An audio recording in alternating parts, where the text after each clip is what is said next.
Well, hello everyone, it's your man Cowboy Star. That's right, we're talking about the Dallas Cowboys. Well, Will McClay, there's been a rumor going around that several teams are wanting to try to pluck him away from the Dallas Cowboys. Well, Will McClay is not going anywhere, folks. He's just signed a new contract with the Dallas Cowboys, and that's great news, man, because kind of surprising because Will McClay is now 55 years old. I mean, he's getting up there. And if he ever wants to be a real GM where he has the full title, uh, and full duties and take over a team from scratch and, take them where they need to go, a team that's in the cellar. Uh, if he's going to do that, he needs to do that in the next few years because he is getting a little bit long in the tooth. But I knew Jerry Jones would jump in there and probably gave him a big raise. And, Will McClay, he loves it in Dallas anyway. And he does a great job for the Cowboys. So that's great for Cowboys Nation that he's staying because he is good at his job. And I was happy to hear that Will, if he's happy here and he's, liking what he's doing, hey, more power to him. But Will McClay will be staying on. He's technically the GM of the Cowboys. Jerry Jones just gets a lot of the credit. And, I mean, good for Will McClay. I guess he figures something goes wrong, he won't get the blame. Jerry get the blame. So, but the only reason Jerry wants to be that, wants to be in that position is because by chance something goes right, he wants all the credit. So there it is right there. But in other news, Ron Curse is back from his COVID protocol. He had a bit of an injury, hamstring also, but I think all indications are saying that he will be ready to play this weekend against the 49ers. We'll see how practice goes the next few days for Ron, but hopefully it'll all go well. The Cowboys are also hopeful that Tyron Smith will be able to play this week. He's kind of in the same boat as Curse. We're going to see how practice goes the next few days, but all indications are that he will be back. Keanu Neal was injured last week in our game against the Eagles. He had a chest and an elbow injury, but all indications for him look to be good to go also.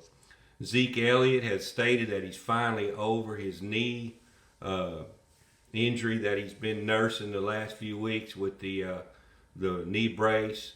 But he said he is going to continue to wear the knee brace because he said it doesn't bother him to wear it, and he's just going to wear it as a precaution. But he wasn't on the injury list at all this week, and he had been the last several weeks on the injury report. So Zeke Elliott is 100%. And it's looking like Dan Quinn will not be back with us next year. There's several teams that are wanting him to be their head coach next year. In fact, there's 4 teams that are trying to pluck him away from us. The Broncos, the Jags, the Bears, and the Dolphins all want interviews with Dan Quinn. But he has a relationship with the general manager of the Broncos. And his name is escaping me right now, but a lot of people are thinking that of the 4 places that he would want to go, it would be the Broncos because they have a really good defense, and all they're lacking really is a good quarterback. They have Teddy Bridgewater, and he's kind of like a stopgap quarterback. So a lot of people think the quarterback of Green Bay may end up going there, So we'll see what happens there. That's another show. But if in the event that the Cowboys do lose Dan Quinn, who do you think would be a good replacement for him? Be sure and leave it in the comments. I've got a few that I think might be good replacements for him. A couple of these coaches were just recently fired, by the way. Brian Flores, he's the former coach of the Miami Dolphins who was just let go. Uh, he would be a good replacement. He's a good defensive coordinator, although I'm sure he will get some head coach interviews for other teams as well this year. So, yeah, Brian Flores. The second one I have on the list is Vic Fangio. He was also just fired by the Broncos as their head coach. He was just fired. And Vic Fangio is the one that claimed that he had a blueprint on how to stop the Cowboys. So maybe he could come in and put a blueprint in there and let us know what's going on, what we need to do from here after Quinn, if he, in fact Quinn does leave. My favorite choice, if Dan Quinn leaves, would be Mike Zimmer, who just was fired as head coach by the Vikings. I don't know if you know, Mike Zimmer used to be defensive coordinator for the Cowboys some years back. So Jerry Jones has a good relationship with Mike Zimmer, but Mike Zimmer is dating a Maxim model. I don't know if y'all know that. He's got a real hot girlfriend, and he may just decide, hey, I want to take off a year or just retire, and I want to go off into sunset with my Maxim model. So who knows? It remains to be seen what Mike Zimmer's going to do, but if he does decide to coach next year, he would be my top candidate. There is a couple of in-house coaches that we already have on our staff that have a lot of experience that would be good replacements for Dan Quinn. Joe Witt, who really he has coached more with Mike McCarthy than he has Dan Quinn, but he did take over the coaching duties in preseason for Dan Quinn when he contracted the COVID. So Joe Witt, he'd probably be my top in-house coach.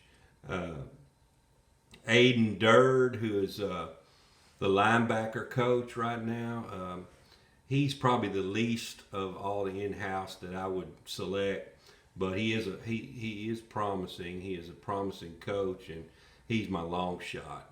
But there is one other coach for the Cowboys that would be an adequate fill-in replacement, and that's George Edwards. He's got a lot of experience as a defensive coordinator, so he's probably my second best replacement that is already on the Cowboys. Of course, there's always Wade Phillips. He's out there. He hasn't been in the league a couple years, or Marvin Lewis.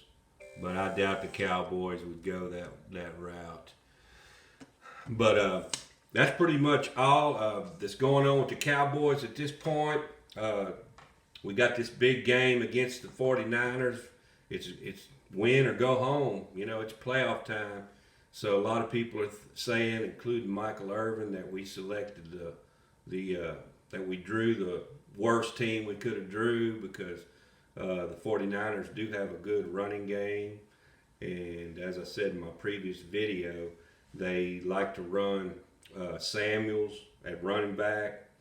A lot of times he's a wide receiver, but they do give him the ball out of the backfield, and he is a load to bring down. He's a good ball player. So remains to be seen. I hope the Cowboys are up for this game. We play at home. We got to win this game, folks. We got to stay away from that other opponent, the penalties. So hopefully the referees that we have scheduled in this game are not heavy penalty callers, especially for the home team.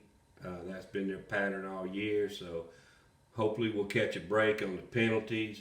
But we got to bring down these runners when they get the ball. We can't play patty cake with them and let them break loose for long gains. We've got to tackle. We've got to make some good, sure tackles. So hopefully the Cowboys are working on all this at practice, which I'm confident that they are.